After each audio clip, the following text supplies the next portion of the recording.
Hi, I'm Mary. And I'm Katie, and this is The Housewife Did It. Pop Culture Edition. And Together Edition. If you're on audio, you may be able to tell a difference, or you may not. But if you're on YouTube, we're together! Excited. And maybe Sultry Edition. Yeah. We're ill. My voice went out halfway through the day on Wednesday. And my kids kept saying, "Did you lose your voice?" And I was like, "What do you think?" Yeah, you're so observant. Thank you. All right. I feel like it's been kind of popping this week. Mm-hmm. So, anything before we get right into it? No. Okay. So, I thought this was interesting. We finally got to hear Danielle's side of the Joe Bradley stuff. Mm-hmm. She says she is also 99% sure that Joe Bradley slept with LuAnn, which again I think is generous. Yeah. Why is everyone giving him that 1%? But I also want her to explain the Instagram story though. Yes. In that case. Yeah. What was it her being salty or and what? Maybe in what world are you with your friend in the Upper East Side? Yeah. That's literally what Andy Cohen said. Yeah, but also, I mean, she said that after this, he, was still sleeping with her. Mm-hmm. So I think she's, a little peeved about that. But, yeah, she did say she's pretty sure, I think, because of what TJ said, but also because she found his location, showed him in the Upper East Side all night. Yes. Spent the night. Yeah. And then she said that he did stay with her for the next 2 days. And so she, asked him, why were you in the Upper East Side? And he said that he was with a college friend. And Andy pointed out, and she said that she agreed that it seems unlikely that he was spending the night with his college friend, but when his girlfriend also lives in New York, and 2 that he's likely only about 5 years out of college. Which of his college friends live in the Upper East Side? Yeah, that's so lame. When Joe Bradley is a glorified hostess. Yeah, and I think Danielle was saying she was out with him that night, so it's to me, there's no reason that you wouldn't, hang out with your college friend with her. Right. Or, Yeah, she was definitely there. Yeah. She said that she was, so uncomfortable watching him interact with her. I think she said she kept, making, Andy. Yeah, she was like, are you saying this? Andy probably caught her after and is like, yeah. Is everything okay? No. Yeah. But then they keep talking about, Lindsay was on, too, later. And they keep saying, when they broke up, and, maybe there's just, no other way to say it, but it, does that, because Joe has, tried to, I think, beat around that it was, an actual breakup. I think he's trying to make it, I just pumped the brakes. Or, Andy asked, and, Danielle said, when I broke up with him. I said, when what? Me? That's not what he said. I see. Then Lala Kent announced that she is pregnant with her second child. There had been articles coming out about her doing IUI, so I'm guessing that is that was successful. Yes, people are of course, jumping on and being well, who's the father? Yeah. But she said the best thing about my baby daddy is that he doesn't exist. Yeah, she's been talking about getting a sperm donor. She's also been talking about it even on the show. Yeah. And we already know that she's a single mother, so she's doing fine. Yeah. Yeah. A follow-up to the Brittany and Jax news. It's getting spicy. Good for her. Yeah. But Brittany has responded. So Jax claimed in a TMZ interview that she had moved back in and they were together. And he was vague, but obviously that's what he was trying to say. But Brittany has responded saying that she has not moved back in. In fact, she is now in a longer term rental. And she said, you know how Jax is. He's not really working that hard. That's what she said. And she said, there are things I've been asking him to change for a long time, and he hasn't. But I deserve more. Cruz deserves more, and we'll try if he'll try. Yeah. Yeah, a friend of hers responded to Jax saying oh, she's back. Yeah. basically a friend was like, he's using semantics as like a way for it to not seem so bad, because at the time that he said that, Brittany was sleeping in their house. Yeah, I think they said there was like a 1 or 2 night overlap. So like she had ended the short-term rental and was waiting for the long-term rental to be ready. Yeah. And so when she was moving from one to the next, she did have to stay at the house. And that's so like Jax. Yes. To like make that the headline. And so he was like, oh, no, she's back. Don't worries. But now Brittany has removed his last name from her Instagram title. Mm-hmm. So, I mean, she still has I don't know how she got just at Brittany. Yeah. That's the same. But her, like, when you go to her profile, it just says Brittany Cartwright instead of Brittany Cartwright Couchy. She did say that they'll keep doing the podcast together. They'll keep owning the restaurant together. Like, their businesses they will maintain, which is, I guess we'll see. And obviously they'll keep co-parenting.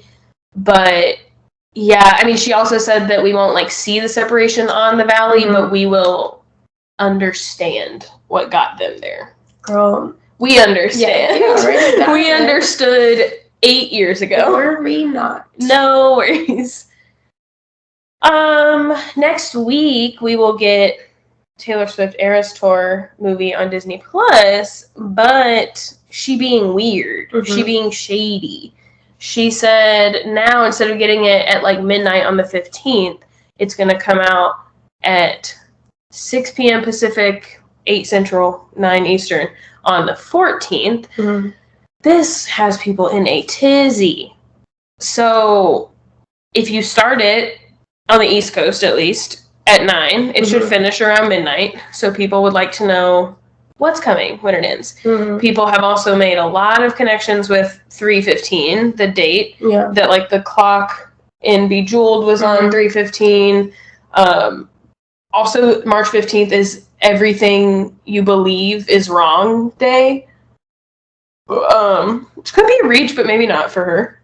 But it's not on the 15th anymore. But well, people think on midnight of the 15th when it ends that she's going to announce something. So maybe she just loves Pi Day. Yeah, maybe. But there's like lots of speculation about what it could be. People think it could be a live Eras Tour album. People think it could be a documentary on either like the re-records or behind the scenes of the Eras Tour.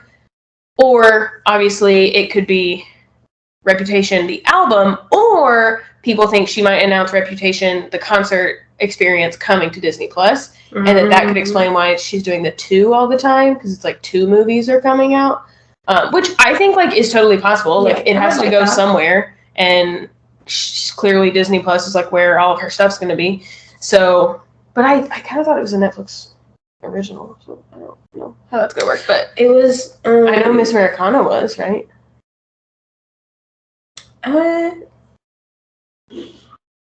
I think in Miss Americana, yes. I think that the Reputation movie was like filmed, and then Netflix is just like who picked it up. Okay, yeah. So I guess we'll see. I don't know. I am like of the mindset that I don't think she's gonna announce Reputation anymore. I agree with the idea that she wants us to know what he did.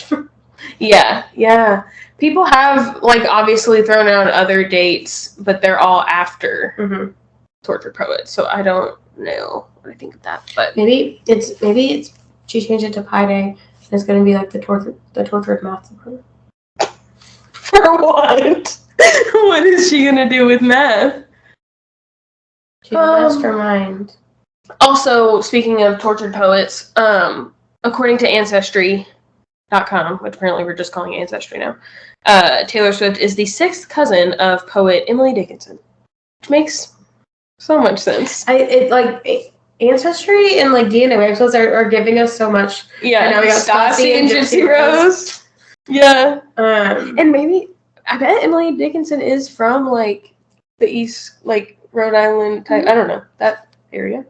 Maybe. That's a total guess.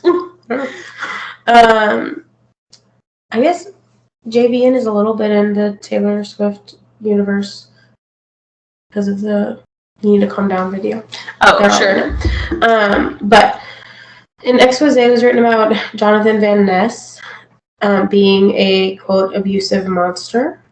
on the set of Queer Eye. And I think we talked about this in the car. I think that, like, it was written or, like, given by somebody who's, like, a permanent worker on the show. Yeah. Like, co-worker. Yes. But a lot of the heroes from the show have rushed to their defense. Carson Kressley weighed in and said that he thinks that they may have just been having a hard day. It doesn't sound like it's a one-day thing. Right, and this person's, like, interpreting that as their normal behavior, which I think could be valid if it was a hero that said it. Sure. But it wasn't. Or, like, one incident they're quoting, but they're saying, like, it is impossible to work with this person. Yeah, like, they scream at them all the time. Yeah. People are comparing the allegations of what they're like on set to Ellen DeGeneres and Leah Michelle based on things that have been said on the sets of their shows. And somebody said, like, oh, Tan France, like, posted about it, like, weighed in on it. So I was like, great, I'm going to go listen. No, he did not. What Tan was posting about, he made an IG reel negating claims that he got Bobby Burke fired in order for his friend to be hired as the new home expert. So I was, like, listening to that. I was like, did JVN get fired? Like, that would be wild. Because he was like, I do want to, he's like, I have seen the news circulating and I do want to address just one thing. I did not get a castmate fired. I was like, what? And so then I had to look up if Bobby Burke was fired because it didn't sound like he had been. Apparently he had. So Tan said that once, he just kept saying my co-worker, but once Bobby was fired, then Tan said, you know what, I have a friend who's a home expert, who works in the same field as Bobby. I think he would be great. And so he suggested them and recommended them, but that he was not the one who put Bobby getting fired into action. And we had talked about the possibility that Bobby was one of the people who said it was impossible to work with JVN, and that at the risk of losing arguably their most popular cast member, Bobby was fired instead of JVN. But now that could be a bad decision, I guess. Because now everybody's talking about him. You really gotta be careful when you do shit like that. Yeah, I mean, the way that they said it was that, like, essentially JVN needs to yell at someone every day is, like, the quote that I read. Like, he found something, like, they found something every single day to get mad at someone about, and that's just, like, something they needed. And, like, I mean, obviously people wouldn't know, but yeah, like, basically that these people were just, like, a punching bag. Yeah. You know? Yeah. I'm not saying I don't believe them. It's just, it's hard to picture JVN screaming at anybody. I know, and, like, they all seem to get along so well, and I was just thinking that, like, I should have considered that, like, maybe they do get a little fiery. Yeah. But I, like, hadn't really considered that. I thought, like, I thought they're besties. I've noticed, like, outside of the show that, like, JVN and Anthony get along really well. JVN and Tan get along really well. But, like, I wonder if there's a little bit of, like, a clickiness. Yeah. That, like, and that might check out with, like, Tan not really minding that Bobby got fired. Sure. I mean, like, oh, I know somebody. If it's a little bit, like, split up in that way. Yeah. But I don't know. It makes me so sad every time I hear about somebody I like being with that person. Yeah. Yeah, that's true. Onto The Bachelor. Honestly, thank God that they started Kelsey's Hometown with the Princess and the Frog song. I was like, this is so cute. Yeah, I literally squealed, and my husband was like, what is wrong? I said, it's the Princess and the Frog. Yeah. And then I was like, is this song just for the Princess and the Frog?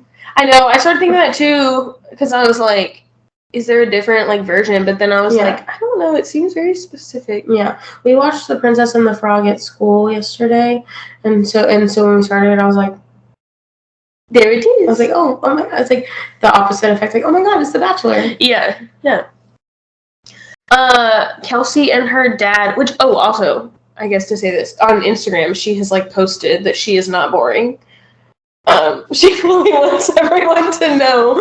She's cracking me up on TikTok. She With the teeth stuff? No, she's just funny. Yeah. She posted somebody said like, what's the most embarrassing thing you've ever done for a crush? I'll go first. And she posted like she like stitched it, and she did like one picture of her meeting him at the mansion, then one of her dressed as a Viking, and she was like on like a group date. But then somebody commented and they said like people are being really mean to her about her teeth. Oh, okay. Saying that her teeth are yellow and that she has buck teeth. And she responded to one of them, and she was like holding her phone, and she's like, Kelsey is the most beautiful girl on The Bachelor.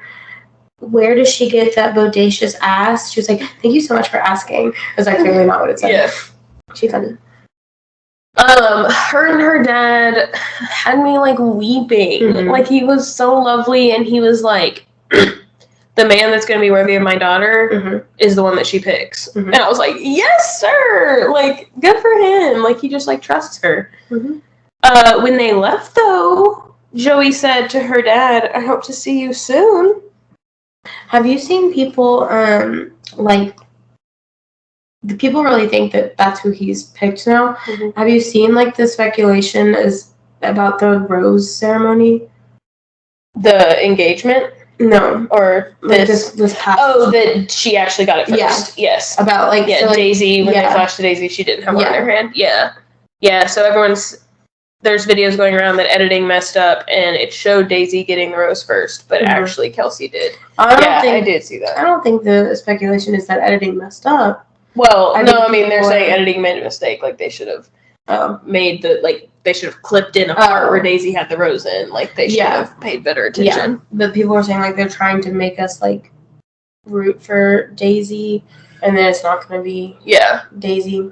Yeah, I mean, it is true that, like, we do pay attention to the first one to get it, and so, like, part of me is like, I don't really care, but... They also, people are saying they cut out, like, half of Rachel's hometown from the episode, that it basically we start with him meeting her family, and they had gone on a date prior, and they cut the entire, like, date scene. Yes, I put that in here. Sorry. No, it's okay. It wasn't until the end. So, yeah, they have, like, pictures have surfaced of, like, the date part, and they've said that, like, because here's my thing, like, part of it sure is probably camera time, but I just also don't see a lot of chemistry between them, but yes, people are saying, like, they're obviously making us think Rachel is, like, this major underdog, but, like, they are spending a lot more time together than it looks like. To me, the time doesn't matter when I think, like, they don't seem that into each other, but... so Rachel's hometown date, what they show us is a whole day with her family, and basically just, like, her whole family, and it's just, like, introductions into, like, her Filipino and Hawaiian culture, which was lovely, and I did think, like, you know what, if that's the most important thing to you, and, like, the area, the city they were in was, like, not where she is, like, from, so I was like, maybe she doesn't care to show him around this city, and, like, it's more just about, like, meeting her family. He said, like, when he got there that he, like, felt at home because, like, he lives in Hawaii, and so he was like, I know, like, a lot of these customs, even though they're not my customs, I am familiar with them because, like, this is where I live. I've become familiar with the culture here, and so, like, I was like, oh, maybe they just, like, but I mean, like, I feel like that's meant a lot to them in their relationship because, like, that's how they, like, introduced. It was, like, a Hawaiian thing, and so I was like, maybe they just really want to focus on being Hawaiian. Yeah, and because they had so many family members there, and it seemed almost like a cookout, I was like, if that's the whole day, like, whatever. But, so, he ate the pig's ear to show that he wants to pursue Rachel. He did a something that Rachel showed him by lifting her mom's hand to his forehead to show respect to her mom. She was very impressed, but not impressed enough. She was like, whatever. Her dad says that he hasn't seen the show, and then when he referred to the engagement, he called it the initial proposal, which I thought was interesting. So I wonder if, like, culturally they would struggle to consider it a real engagement for, like, a lot of reasons, that, like, it's alone, they're not there, he like maybe wouldn't have been able to give his blessing or like for real, maybe because it's too soon. Or I know that like in some Asian cultures, like you get engaged and you get immediately married. And so like maybe they're like, it's kind of like an initial proposal that you want to get married, but like it won't be a real proposal until you're like getting married, you know? So I don't know. I couldn't really tell what that meant. But it didn't sound like either parent was going to give their blessing while other women are involved. So again, maybe that's part of it, is they're just like, sure, if you want to agree to leave this show together, fine, but like you're going to have to come talk to me still after this. So then, of course, how every hometown date ends is them trying to decide what to tell him, like that's the next level. And Rachel's had me wanting more. She said, I know I told you before that I was falling for you, but now I want you to know I'm falling in love with you. And I need to know. And he's like, what's the difference? Yeah, he's like, what were you falling in before? And he like was like really nice about it. Like when he did his like confessional, he was like, she told me that she's not just falling for me, she's falling in love with me. And he like tried to sound like so eager about it. But it's like, so when you said it before, was it just kind of like metaphorical, like, I'm falling, I like you. Like, what did it mean? In the knees. I'm like, what? I don't understand. She made it like this big old thing. But I think she just like wanted to have a like whammy thing to say to him. But she like, shit, I was like, I don't love him. Yeah. Very disappointed that they didn't start Daisy's hometown with Taylor Swift's Christmas Tree Farm. Since they did The Princess and the Frog. I thought we were theming the songs. So Can't afford Christmas Tree Farm. No, that's probably true. But it was a different version anyway of Princess and the Frog. They could just, I don't know. It was so cute that he got to be there for her hearing her brother's voice. Billy was so confused. He was like, well, what is happening? And I was like, well, apparently, like, since she's had her cochlear, like, she said that people sound, like, muffled or, like, almost, like, underwater. And she's talked on Instagram about how, like, people are being mean about her vocal fry. And she's like, I cannot hear myself. But, yeah, she was like, wait, what? Like, she asked him a question. I almost feel like it was, like, to test the hearing. She asked her brother a question, then she's like, what? Like, you sound like yourself. And Joey was like, oh my gosh, that means so much to her. Does it, like, get stronger?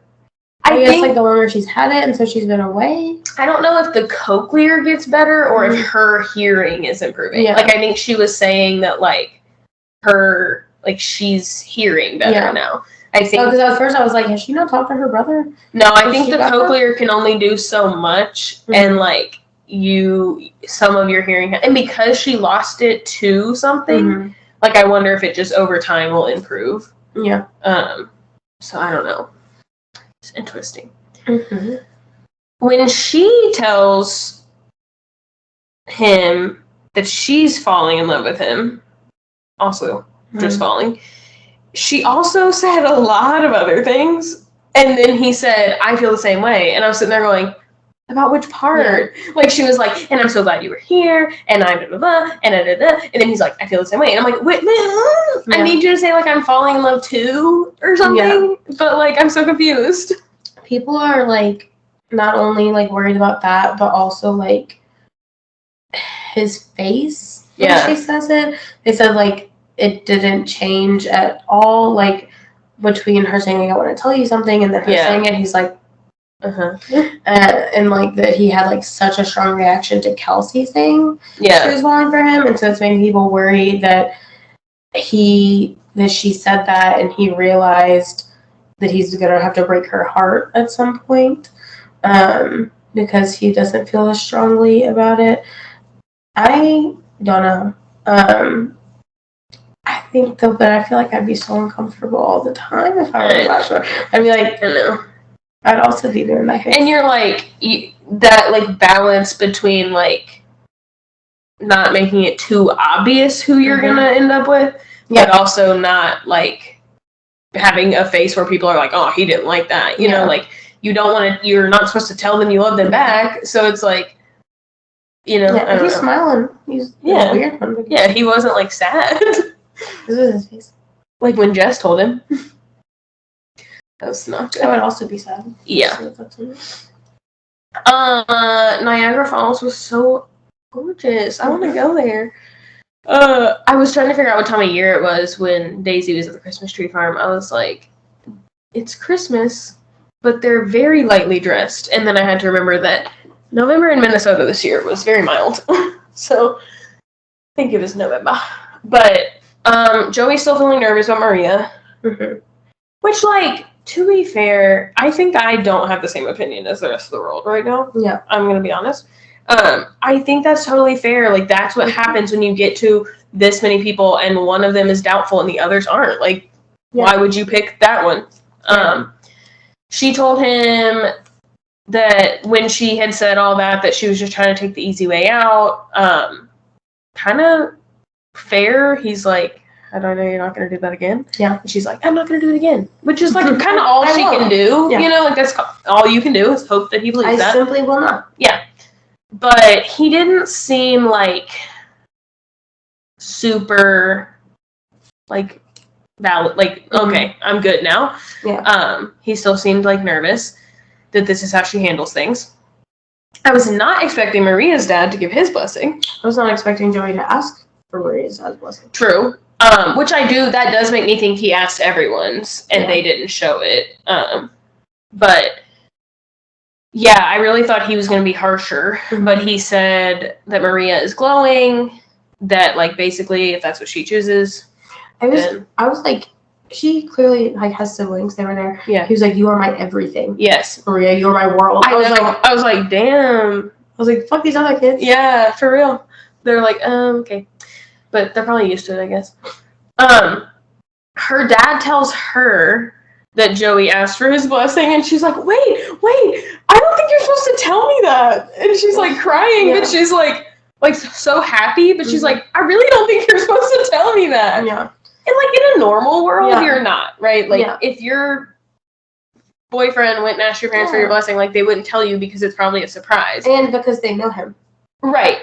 But like in a show where you absolutely know it ends in an engagement, I think it's okay for your dad to say, like, don't worry, if he does propose, he has already asked me. Yeah, and she was asking him, like, what do you think of him? Yeah. And a lot of the girls are worried at the end when they think, like, what if he didn't ask my dad?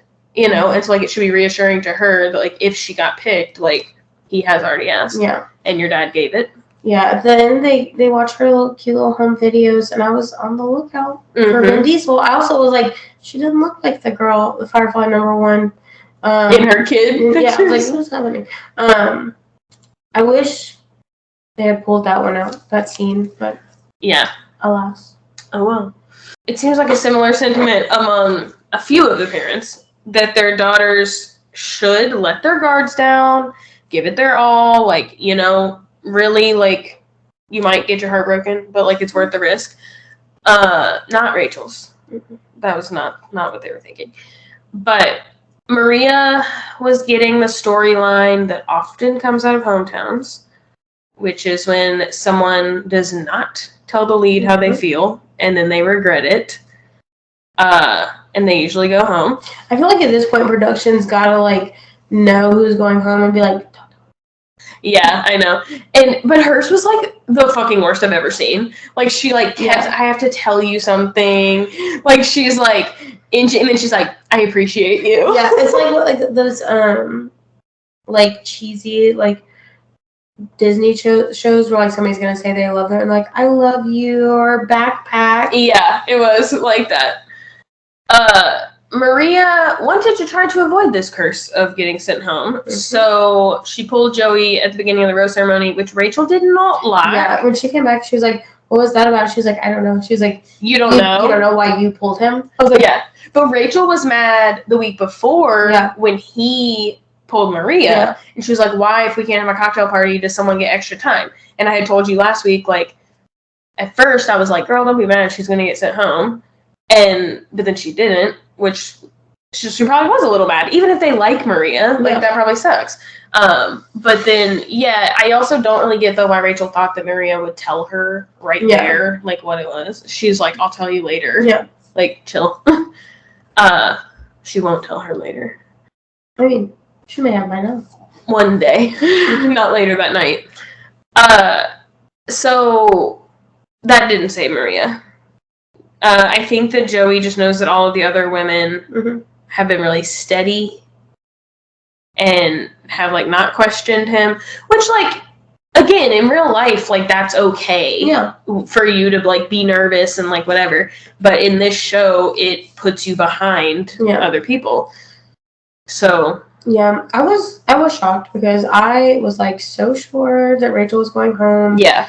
Especially because Joey had asked for Maria's dad's blessing. And they usually also send home people whose parents are the least receptive. Like, it's like kind of either or, like either somebody who didn't say they loved them or somebody whose families weren't meshing really well with them. But now I am starting to wonder, like what we talked about at the beginning, if him and Rachel do have, like, a connection and she's just not getting enough screen time. Right. I mean, I don't think they're going to end up engaged. I think if they were, she would be getting more screen time. Yes. But I do wonder if, like, there is just more to their relationship that we're not getting to see. Yeah, I agree. I also, like, on the one hand, like, I understand why Maria would be, like, a entertaining bachelorette. But I just don't, she doesn't give me what most bachelorettes give me, which is maybe the exact point, right, of why people want her. She gives me Caitlin Briscoe vibes. Sure. Which is maybe why people want her to be the bachelorette. But to be honest, I think I have a fear from Katie that, like, we are going to try these, like, rogue girls and then they're, like, the fucking worst. Yeah. So I don't know. But I mean, I'd be open, I guess. Yeah. But I would take actually any of the other three over. Yeah, I feel like Daisy is a very, like, cut and dry cookie cutter bachelorette gal. Yeah, but I also think she's, like, entertaining. Everybody loves her. Yeah, like, I mean that in, like, the sense like, everybody loves her. She's a fan favorite. Yeah. She's beautiful. Like, the guys would love her. Yeah. Like, she's sweet. Yeah. Like, people would want to marry her. Yeah. Marie's kind of a wild card. Yeah. Yeah. But maybe it'll work better when she's the one with multiple people, not her partner. Okay, more drama from Love is Blind. Oh, wait. We didn't get our wine. We got the Love is wine. I have to go get it. Okay. We have, if you're on YouTube, this is it. I'm sure you've seen it, though. These are not the cleanest glasses. Got a little wet. They're the wettest glasses. Okay. Thank God. It's just it's a Chardonnay. Chardonnay screw top. Don't know why I grabbed the champagne glasses, but I did. Whee! I don't.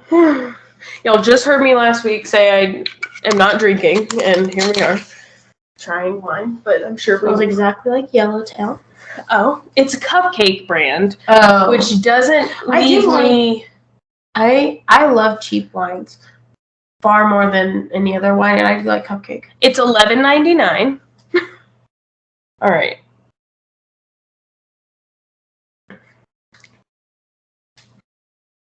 It's not very good. I don't really like that. Maybe if you like Chardonnay. Is it supposed to be cold? I put it in the fridge. Is it not supposed to be cold? White wine usually is cold. That's what I thought. Okay. So, that's not my favorite thing.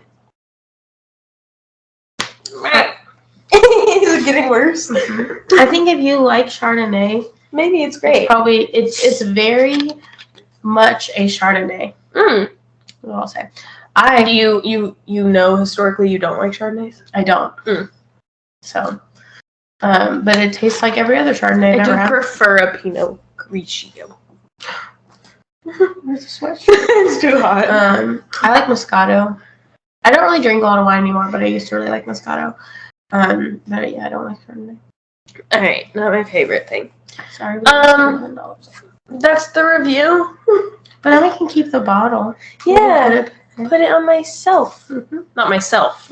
My shelf. All right. So we start the finale episode. Jimmy comes in with the bait and switch.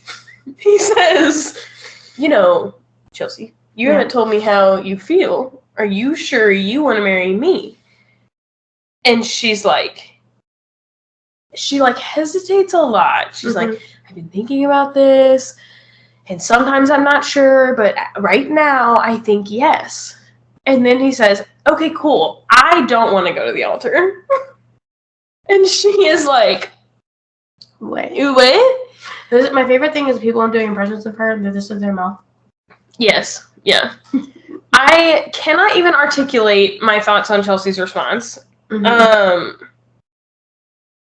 Like, the way that, like, she was allowed to hesitate and was allowed to be like, there's all these reasons that I would say no, but right now things are good, and I think I would say yes. And then he says no, and she's like, for what? For what? Yeah. For one thing? You're going to throw it all away for one thing? And he's like, no, like 5 or 6 things. And he names them, and then she's like, that one thing? And I'm like, you're not listening. The gaslighting, absurd. Yeah. She was giving some borderline traits to me. Yeah. I also, like, feel that she thought, like, oh, this worked for me last time. Yes. Like, we had this huge blowout fight. Really. It was about the same thing. Yeah. And I gaslighted him into staying around. And making me cookies. Maybe I can do it again. Yeah. Yeah. But then I think the moment he said that he never actually got past that fight, she was like, damn. Like, she knows for sure it's over then. But is it? Is it over? Because they're posting a date night on Instagram. Yeah. Both of them posted on their Instagram stories a picture of them at, like, a beach, like, waterside beach restaurant. And both of them tagged the name of the restaurant in the story. And you can see Jimmy's arm in Chelsea's picture. And one of the waitresses took a selfie with them and posted it. But I feel like they're done trying to, like, hide who's together now, because they released all of these, like, pictures from the reunion of Sarah Ann with her hand in Jeremy's lap. Yeah. I actually haven't written any of this, but I did read some of the contract because me and my friend were very curious about the, like, paying back situation. And we didn't get to, like, an amount of what they pay back, but the contract does say, like, if you accept a proposal, you must go to the altar. So essentially, like, you would be in breach of contract if you don't do that. Kelly has posted, from season 1, and was like, weird, because on season 1, we had to go to the altar, and then all these people just get to leave. Like, what's up with that? And I don't know. Like, does that just mean they're paying a shit ton of money? Right. But I saw someone say that you could there's, like, a loophole if you, like, tell them, like, tell production we're not going to, because people were saying that production likely made Brittany and Kenneth reshoot their breakup scene. Okay. That wasn't actually when they broke up, and that they had, like, gone to production separately and said, like, how can we do this? Yeah, we're not going to make it on the aisle, like, bottom line, what do you need from us? And they were like, that's fine, you're gonna have to reshoot the breakup scene. And so they, like, staged it, and that's why maybe it was only, like, a week before the wedding. It's just, like, so hard to understand why, if they're gonna have to pay money back, why Jimmy and Chelsea would break up at the point that they did. Right. Like, just go to the altar then. And especially if they're just getting back the fuck together. Right. But I also think, though, that, like, maybe that was more of a thing in season 1, but, like, it's still good TV for them to break up pre-altar. I mean, it wasn't good TV, the finale having only 2 weddings. But, yeah, I don't know. Also, what was the other thing that I saw? That, if they get divorced, or, like, if they get married and then whatever, they can't file for any mediation or any divorces until, like, a year later, or basically until the show has aired. Like, because people can't, like, you know how they'll just look up the records and, like, find divorce records. So you're required to stay in the marriage for that long. But Love is Blind will pay $5,000 towards your mediation. That's nice. Yeah. So, now, we go to the bachelorette party, and do we agree with AD when she says, like, nah, Amy is fucking that man? She says she is spicy, and I'm like, is she? Yeah. I was like, I'm so excited for them to ask Johnny about the condoms at the reunion. Giannini was like, Gianni? What's her name? Giannina? Giannina. I don't know. Gigi. Gibelli. It's like, do you not know about condoms? Have you heard? Yeah. Have you heard the rumors? Yeah, I don't know. I feel like it would be crazy if they really were fucking and they were just letting Johnny act like he doesn't know how reproduction works. Yeah. On television. I know. That would be embarrassing. Like, if that's how badly you want to convince people y'all aren't having sex, like, weird. The finale episode's a little anticlimactic with only the 2 weddings that, going into it, seemed obvious. But then Clay shocks the world, kind of, and says that it would not be responsible for him to say I do. But don't worry, I'm still rocking with you. Her guests were not pleased with this. People have pointed out, though, that when she's going over her vows and she's like, I can't wait to like live this life with you, that he mouths no to her. No. Have you not seen that? No. And he does. Like, she's talking and it pans to him and he goes, dedication. Many have chosen lifelong partnerships, but today we celebrate yours. We celebrate yours. No way. And that people are Did it look like she caught on? Well, so people are saying that she must not have caught it. I wonder if she maybe just didn't know that he was saying, like, no, I'm not gonna marry you. Yeah. Weird. I can show you. Okay. It doesn't seem like she wants to rock with Clay, though. At least at that point. He's doing a full-on, like, Bachelor style flip, because then when she is like, what the fuck, he's like, well, what? Why does the timeline matter? Like, why do you need this so bad? Like, why can't we just be together? And it's like, because this is what we're fucking here for. And you just let me... And I thought that I was getting married today. You let me have all my family come here, get the most gorgeous dress. She's not gonna... Maybe she will. But she's not gonna top that dress. No. Like, she's got a veil that's got words on it, and now she's not even married. Like, that fucking sucks. No.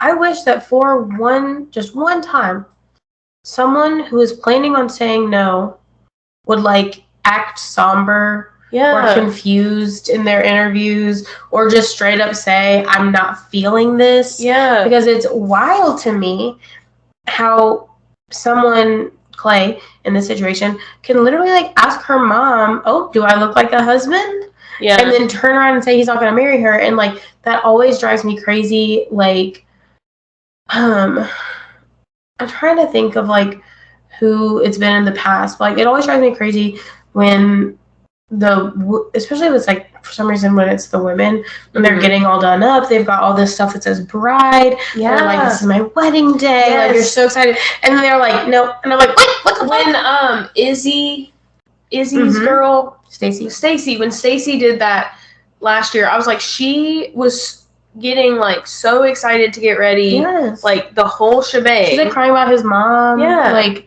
yeah. And then they always are like, it's a game time to sit. Yeah, stop. What the fuck? It was not.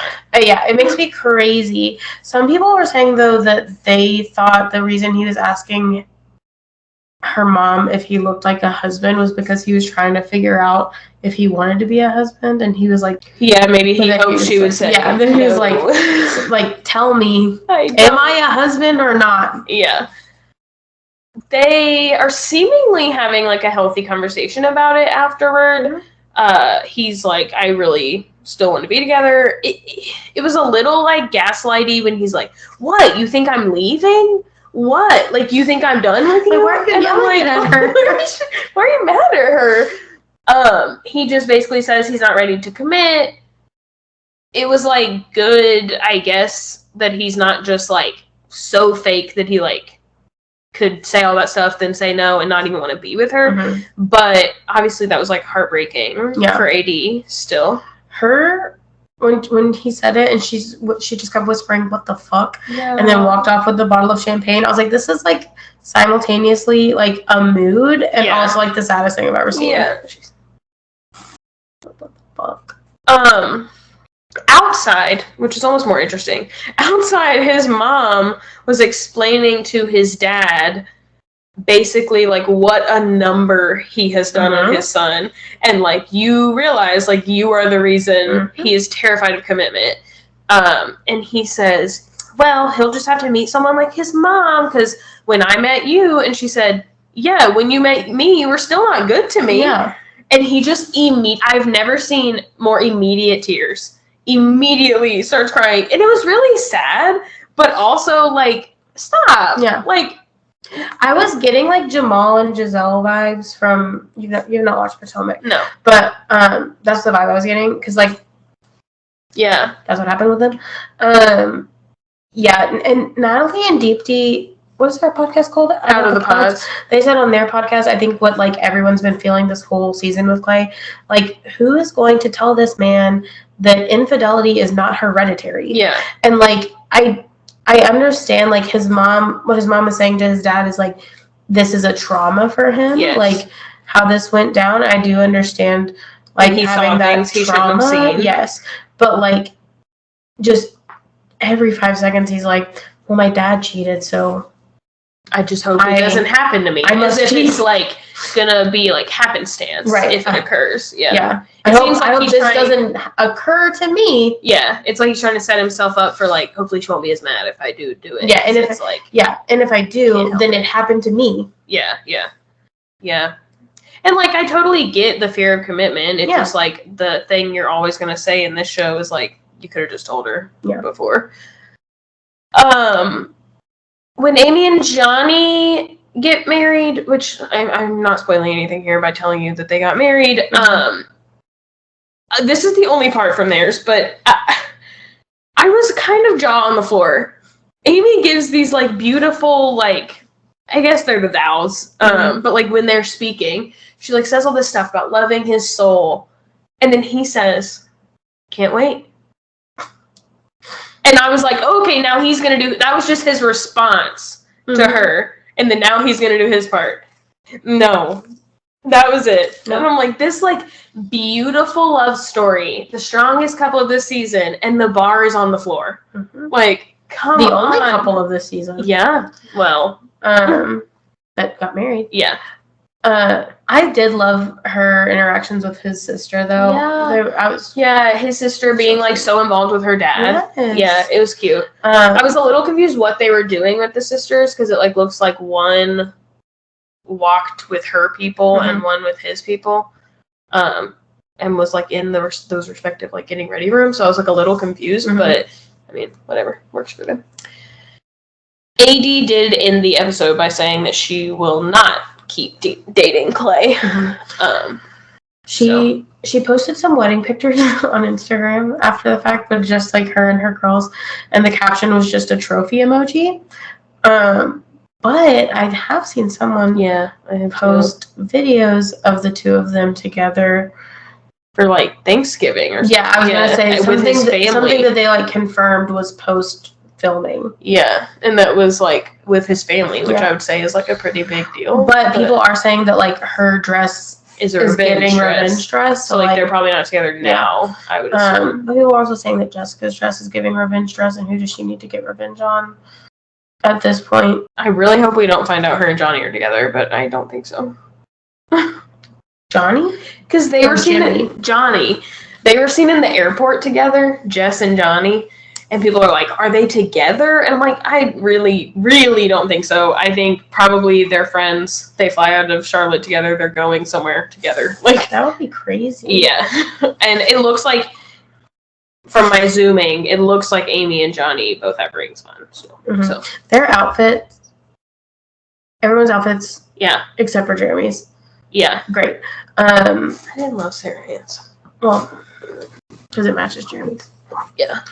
But did you see that Jeremy's fiance said that she found out he was cheating on her based on him sharing his location too. Yeah. Stop, Jeremy. Stop Learn that shit. lesson.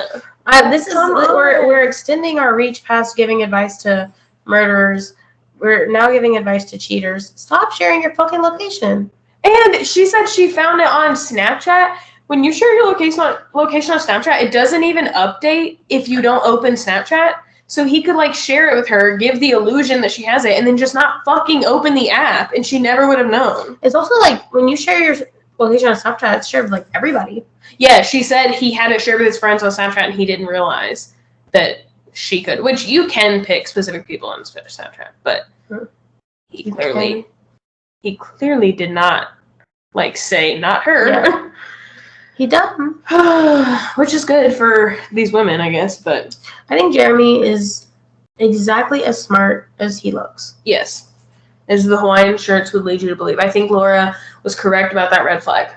He's like the human equivalent of a dinosaur chicken nugget. Yeah. Are we supposed to hate Laura, by the way? I think so. Okay. Do you hate Laura? No. I've seen people talking about how like mean she is. I have seen people complaining about like the ferocity of her words, I guess. Like Kick rocks with other coaches. I don't think it's like overtly like, oh my gosh, like it's horrible to say. She did not so mean. Tell someone to hurt themselves. But my issue with it is that sounds cheesy as hell. Mm-hmm. Like I would be embarrassed if I said. Yeah, it's like I'm rubber, you're glue. Right. Like that's I didn't like think she it thought was, it was like, such a dig. She was like, yeah. Go kick rocks with open-toed shoes. Like I'm like. Yeah, that's why I thought it was kind of weird, but I didn't think like it was not mean enough for my taste. Yeah, I thought like people just keep saying how like mean she is, and I'm like maybe, but like it's hard for me to hate the better half of a breakup, and like she deserves to be mad and mean, and I want her to be mean to him. Yeah. Speaking of revenge dresses, on to Vanderpump Rules. And mean women who got cheated on. Yeah. If you were Scheana, how mad would you be at Brock for leaving you to pair up with Tom Sandoval alone in the yoga meditation thing? I didn't realize that's how it happened. Mm-hmm. I just because I was doing something, I think, and I looked up and I saw like Brock with Allie and James. I was like, how did that work out? You're like, did they like randomly pick these? I honestly, I think I've been watching so much of the previews. No, I think I've been watching so much. Like I've seen so much like Salt Lake City and Potomac recently that I just assumed that it was one of those things where like when Meredith like paired people based on who they don't get along with. Yes. Yeah. Like for the like dressing us and stuff. So I was like, oh, like he picked and he intentionally picked people who needed to rekindle things. Yeah. So I didn't know that was how it happened. But I will not maybe be mad. I would forgive him though after seeing the way Brock defended Scheana on the monorail. Mm-hmm. Like watching, this is like the biggest thing to me in this episode was when Sandoval said it makes sense that Scheana was diagnosed with OCD because she's so focused on this one thing. This one thing that is like the most major thing to happen in her life. But also like asinine to me that he would say out loud he thinks she was diagnosed with OCD because of how she feels about his affair. Yeah. And she has said like I have had OCD. Yes. I already had OCD. Now I have postpartum OCD. Yes. Like I've already had this. And I think she said that she was like that it was like diagnosed right before Scandal broke or something. She did say that. So like it baffled me that he could say those words out of his mouth out loud and be like, this is fine for me to say. But watching the difference between Schwartz like shriveling up and like shrinking down in his seat and like Brock's body language when he said that, like I know like we know this is gonna be a tough season for Brock and Scheana, but like he's like always gonna like fiercely defend her. Yeah. And like I love that because I cannot stand Brock, but yeah, I love that. She needs fierce defending because she's always wrong. Yeah. Yeah. I really hate Brock. It's gonna come in handy a lot. He's so cheesy too. Like his like like little pep talks to her, like really, even like the meditation thing when he was like, well, I thought you really needed to be with Sandoval because y'all needed to work through some stuff. No, the fuck you didn't. You thought you should go to the people that were sitting next to you. You didn't want to walk across. Yeah. Like, don't fucking lie. Like, he always like makes it this big like meta, like this is a lesson. Yeah. And I'm like, fuck off, Brock. Like, you're not like the most insightful. I feel like Brock has like a similar personality to Schwartz, but like that it like manifests in different ways.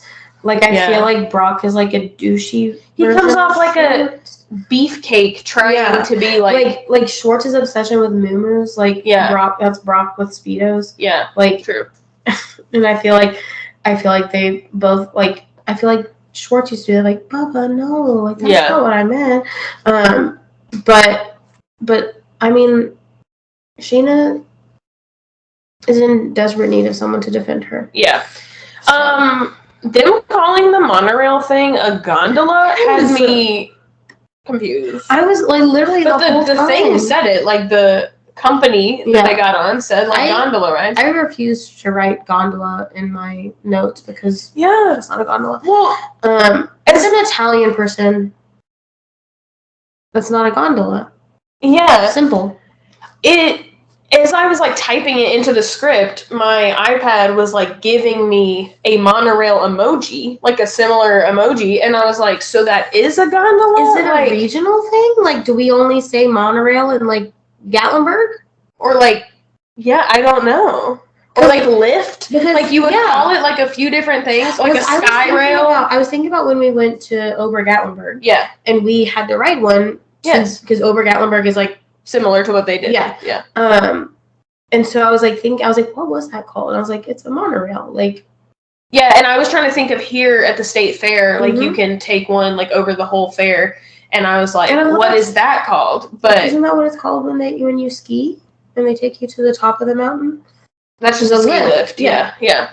So I've never heard it called a gondola. In which case, like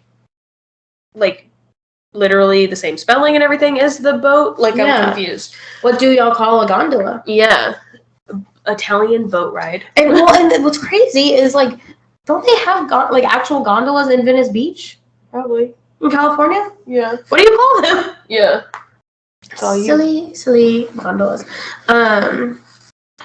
I honestly don't know if this is me being a Scheana hater, but I was getting so annoyed, and maybe this is why I don't feel like I would be mad at Brock, is because I can't identify with Scheana in any way. Yeah, true. But not Scheana I was getting so annoyed with her between the crying yoga and like the wanting to befriend Tom again. Like it was just like it was so much, and like I was like, I know that this is filmed before she got all the backlash for being like, Ariana doesn't know how this affected me. Yeah. But she's like in bed with LuAnn, and she's like, no one thinks about me. I can never have time for it to just be about me.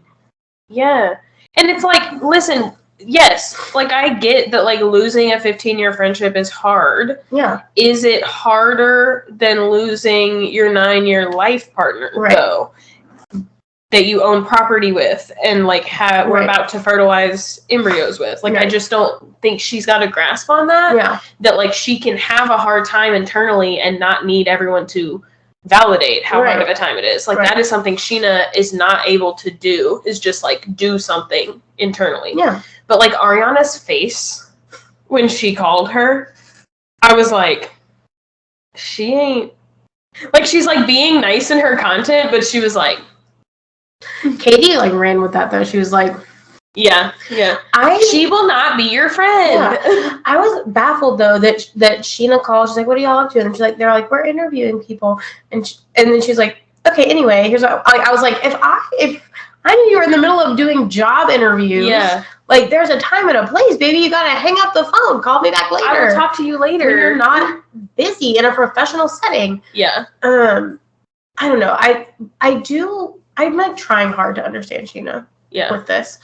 I understand like wanting to be loyal to someone who helped you in a dark time, especially because it was during the pandemic. Scheana was pregnant, all of that. Yeah. So she talks about like how when she was pregnant, she had no money. Mm-hmm. She said she had no stream of income. Mm-hmm. I don't think she stopped podcasting. Yeah. Well, she said her podcast got canceled. Oh. But, like, I feel like she was getting money. She was getting some kind of money. I feel like she's an influencer. I'm assuming she has residual checks from the show. I don't know. She said she had no stream of income, and she was pregnant, and it was pandemic. She couldn't go anywhere. She was, in 2020, I believe she was still working at SUR, but they were closed for the pandemic. Right. And that Tom gave her several $1,000s. And of course, I think we know Brock was never really working, right? Right. Yes, he was the gym trainer, but he couldn't. Yeah. But I also wonder if this is like where we're gonna see a lot of the discrepancies between how Tom is treated and how Rachel is treated post-affair, because like I think, and I know like she knew Tom longer and everything, but like supposedly Rachel is a little sister to Scheana, but there is absolutely no consideration of reconnecting with Rachel for any of them, which is fine. I wouldn't want to reconnect with her either. But I feel like even if she was the one who had given Scheana money, I feel like she wouldn't consider befriending her again. Yeah. Probably because at the root of everything, what is Scheana? Not a girl's girl. No. Yeah, I mean, in fairness to Scheana, like, I think she thinks it's about the restraining order. Yeah. And she thinks, like, well, like, I'm not going to be friends with someone who got a restraining order against me. Like, I think that she, in her mind, it like, makes sense, like, that's who got a restraining order against her. But, yeah, I mean, I think that's fair.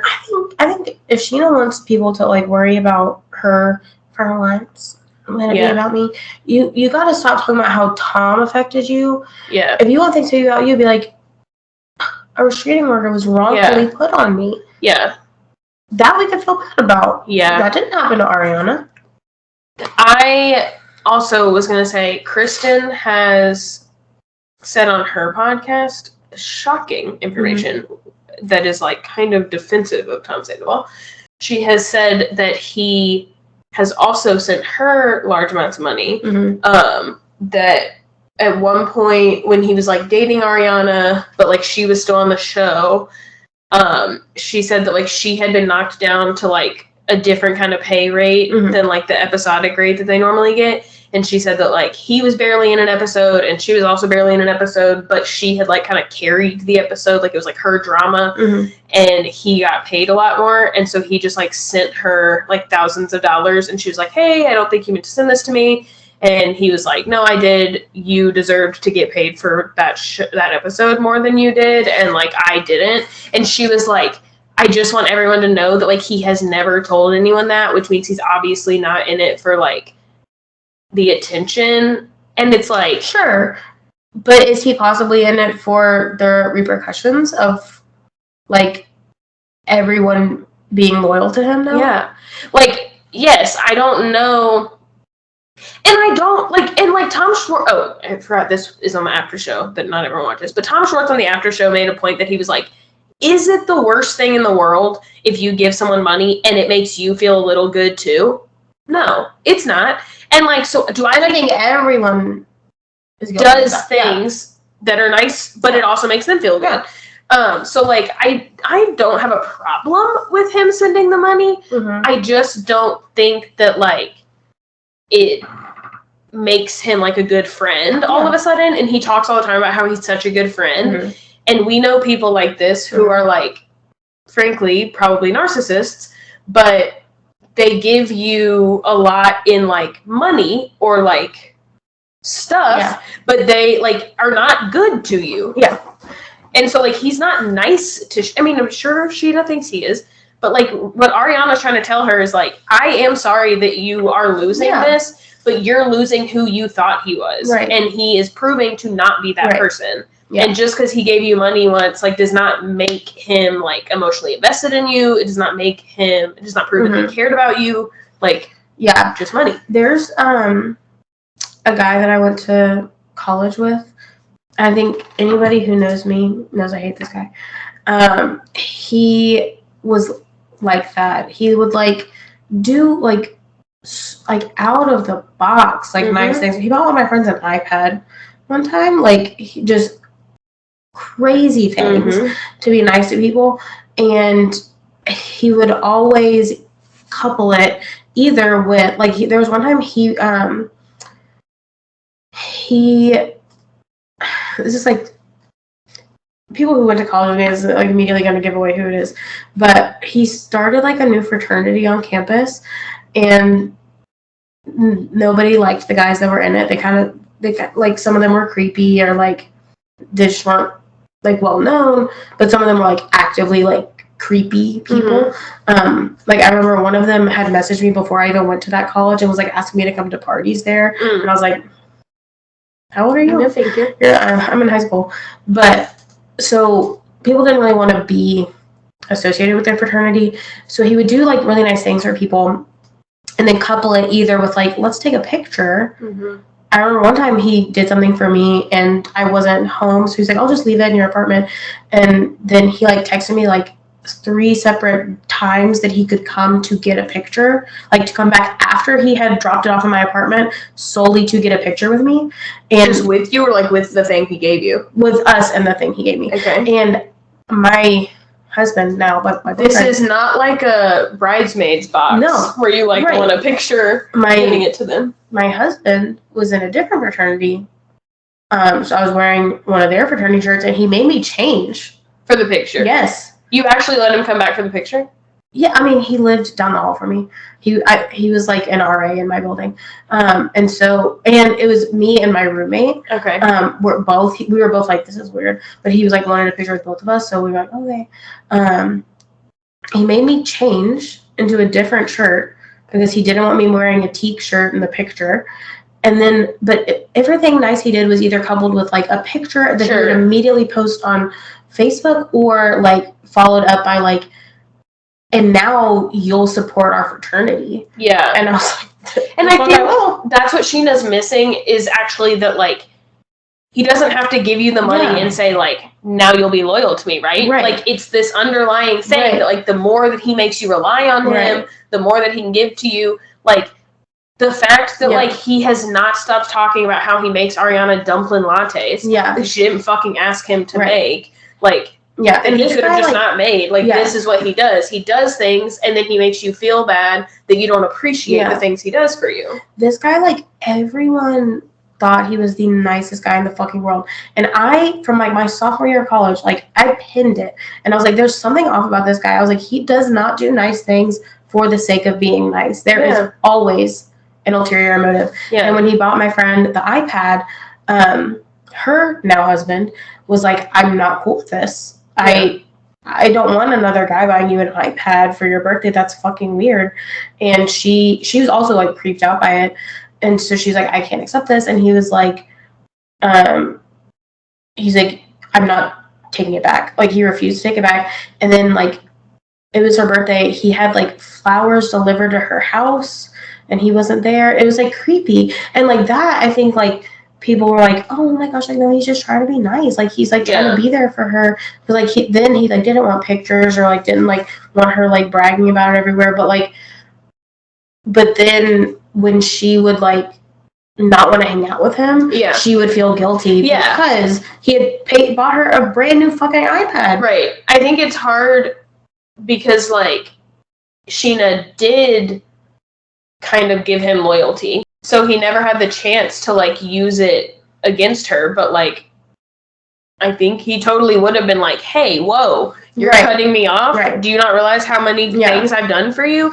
And he doesn't tell us what they are, but he certainly says that a lot. I do so much for my friends. And he doesn't say, like, it's thousands of dollars, which is great for him, that he, like, doesn't need us to know how wealthy he is. He did when it was Jax's birthday. But in the after show, they kept asking, like, so why'd you do that? Or, like, do you do that a lot or whatever? And he was like, well, it's like, I can, and it, like, is fine. It won't hurt me, so why not? And basically, like, dude, now you're telling us you don't got no fucking money, so maybe you should not be giving out thousands of dollars. And I think that, like, even if it's not about, like, oh, I can ask Scheana for a favor later, he's, like, relying on her guilt. Like, that she, knowing who Scheana is as a person, and like, we can say a lot of shit about Scheana, but she rides for her people. And so, like, knowing that you've done something that she, and it isn't just good for her, but it's right, like good for her family. Right. That like yes, that like got her out of a rut that she like is like so grateful for. Like you relying on that guilt of, and I think that's if she ever cuts you off, she's gonna have a tough time with it. And I think she's misunderstanding Ariana saying those things as like invalidating her. But I think that like her saying like what you thought about Tom isn't true is really just like, you know, like when you tell your friend like get over that guy, like you deserve better. It's not like your feelings aren't valid. It's just like, you know, he's been playing you. Right. Like, this is not real. Right. You know? She's not able to see the underlying manipulation. Yeah. She's even like, these are real tears now. And I'm like, okay, prove it. Yeah. That was a lot on Scheana. Now to Lala. Tom and Lala have it out a little bit on the boat. I was scared. That's a small boat to be having that kind of fight on. And like people were like running in between them. I was like, basically, it was like a Sprinter van fight. We were behind a Sprinter van on the way to the airport this morning, and I was like, but it was so tiny. Anyway, so basically, she says like it. I don't know if she's like asking not him, realize. right? Like she's like, it's kind of unfair. Yeah. And like, do you feel sorry for this? And like, because he's talking about like, oh yeah, I said all my amends. I said sorry to James and Scheana, and she's sitting there. She's like, all right, do I push it? Right. Do I see if he will apologize to me? And I think, in all fairness, he couldn't have known that his affair was going to break on this day. But on the same day that his affair broke, he had done a press interview where he said that Lala was not real. She needs to be real. And so Lala's like, do you see where that's maybe not fair? Where I'm maybe owed an apology for that? Like, why would you say that? Just because you hadn't been caught in your fakeness, you know? Like how? And she kind of says like, how could you say that knowing what you were doing? You were doing what you were doing. Yeah. I love the way she always phrases it like that, because every time she at the reunion would say like, you were having an affair, he'd be like, no, it was one time, or you were sleeping together. Well, we weren't sleeping together. So now she just says, when you were doing what you were doing, like, whatever you need to say it is, you were doing something. Also, like, she came into it like so calm, like so cool. She was just like, even when she got upset, she was like, am I losing my mind? Yeah. Like, I'm right? Like, I'm correct. Yeah, she was just like, do you, like, see? Yeah. And then he just, like, obviously went off the handle. Yeah. So then he says that she basically did the same thing as him for 6 years. And he only did it for 6 months. Yeah. Just nuts. She's like, no, the fuck I didn't. Yeah. He also says that she kept her love life private, and for at least, and she did agree for the first few years of her relationship, she did want to keep it private, and she agreed that he respected that he did not push her buttons on that. I think that the difference is that she wasn't telling you to be real, right, while she was doing that. And I think at this point, I think if Lala genuinely believed Randall was like still fully married, I think she would have said it by now. Yes. She genuinely thought he was not with his wife. Fooled. Which is also why she's so triggered by Tom. She was not being private with her relationship because she thought she was having an affair. She was being private because she thought this man was going through a divorce and a custody battle. He was a famous-ish person. And she wanted to like respect his privacy during that time. Yeah. Tom was keeping his love life private because it was an affair, and also it wasn't gaslighting everyone in the process. Right, he was getting Tom and Rachel like getting people mad at them. He was telling Katie she was crazy. He was telling Lala to be real. Yeah, he was like, y'all are all nuts. And I think also like Lala would say like, I am in a relationship, I'd like to keep it private.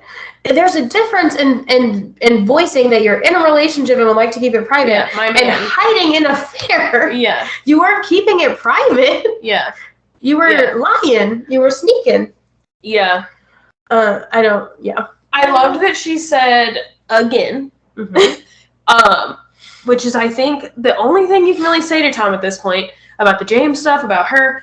Yes, that is true. But I have answered for this every single year, every single reunion, every single time you're backed into a corner. Anyone's backed into a corner. I have to answer for this. I have not stopped answering for my relationship with Randall. And you won't give me one apology for something that happened 4 months ago. Right. And I appreciate them, like, continuing to remind us how recent it is. Because, again, for us, like, we're like, oh, my God, like, it's been a year. Like, let's move on.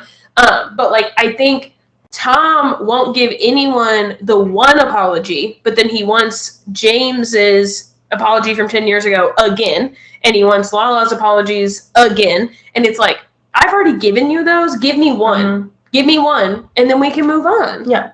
That's it. She immediately takes back the forgiveness she had been ready to extend to him during this trip. Because she was like, in her confessional, she was like, oh, like, he is really doing the work. And then the next confessional, she was like, no, he's not. He's not doing any fucking work. Yeah. She tells him directly that she was right about him being dangerous, about him being terrifying, about him being a groomer and a liar. And she says that all she wants is an apology, not even for the affair. Yeah. For him saying she wasn't real. Yeah. Which, like, she just kind of wanted to hear him say, like, it was hypocritical. Yeah. I'm so glad she called him a groomer. Yeah. So then Scheana like gets them back together and is like, she's like, it's a misunderstanding. She just wants an apology. Right. So basically, once Scheana explains it, it makes more sense to him. And he says that he must have misunderstood what Lala was saying, that she was right that he had been hypocritical. And he says, like, I am sorry for that. But just for the misunderstanding her part. Not for anything else. Not for arguing with her about it. Not for saying she needed to be real. Not for the affair. Nothing. Just saying sorry that I didn't know what you were saying. I swear I didn't even hear that. I didn't hear a single apology. I'm pretty sure I heard him say, I am sorry for that. But he just, like, literally was like, Scheana explained it to me. Now come here. And, like, hugs her. And I'm like, get your fucking paws off of me. But he also, like, he said all the phrases that would, like, accompany an apology. Like, let's move on now. I hope we're good now. But, like, sans the apology. And he, like, I don't know. It was so weird. But also, like, I think it is very clear that he is, like, blinded by his, like, pure hatred for Lala. Yes. I feel very confident saying that she has replaced Stassi for him. Like, he cannot see anything else. Scheana comes along and says the exact same thing Lala was saying, which was like... I think it's, like, his hatred for Katie maybe extends to the people that are closest to her. Yeah. And so he's like, fuck Stassi, fuck Lala. And I think it would have been fuck Ariana if they weren't dating. I think that I feel so bad for Lala. I'm like with her on the journey that she wants to be softer, and that's fine. But I feel so sad that she like left that conversation feeling like, oh, Scheana got the message across, like I just wasn't soft enough. Because like really Scheana was screaming in its face. She was just screaming she wants an apology. Right. And like I don't know that Lala could have been any softer, at least at the start. Yeah. Like she's like, I fly off the handle. I'm like, I don't even know that you did. Yeah. The whole time this is happening, literally the entire time, Schwartz is flirting with a stewardess on their vessel. It was so uncomfortable. Yeah. But also kind of made me wonder, like, is Stu his new type? Yeah. Like, I don't know. Scheana is trying to intervene. Brock is so fucking sloshed. Like, but the scenes where they get back to the house, sloshed Brock was cracking me the fuck up. Yeah. He's no fucking clue what's going on. I just can't stand Brock. That's all. Yeah. who here is surprised that Scheana has been dying to be on Dancing with the Stars and says this in the same breath as, of course not, when asked if Ariana has defended Scheana. Defended her for what? Like for that picture? Yes. Oh, yeah. Yeah, so we see it, and I guess we don't think about this, like, when we get, like, photos from the episodes as they're being filmed and we're talking about it, and then it affects that episode. Like, that's kind of crazy. Meta. But so when she posted that picture, or when somebody posted a picture of them at the restaurant in Lake Tahoe, and she was getting all the shit for having her arm around Sandoval. Yeah. She's talking to Lala about it, and she's like, I'm so happy for Ariana that she's on Dancing with the Stars, even though it was my dream. And Lala says, like, has she defended you about this picture? And Scheana says, of course not. If somebody asked me if my best friend defended me and I thought, of course not, I would not want to be friends with them anymore. Yeah. Like, if you truly feel like they would never defend you, of course she wouldn't defend me. Yeah. I'm like, why is that your best friend?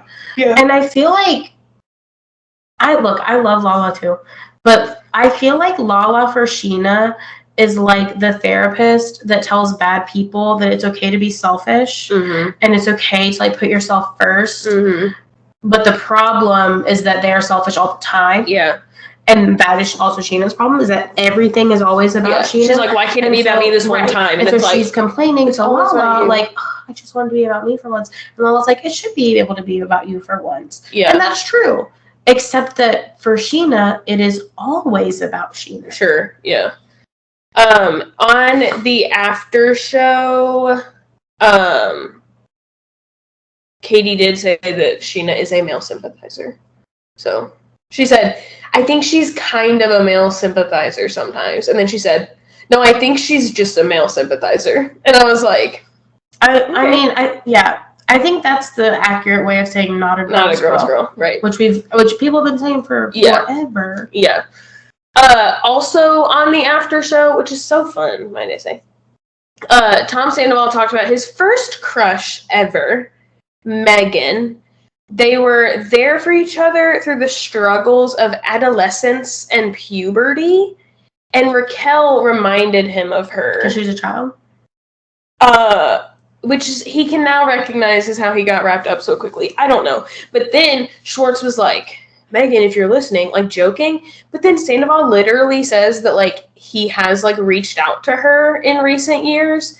And, like, she hasn't. In recent years? Or, like, just trying to see how she's doing. Not, like, trying to get back with her, supposedly. But, like, just trying to see how she's doing. But she hasn't responded. So he's like, so, Megan, reach back out. No. She hasn't responded. She is so fucking good on that. Okay.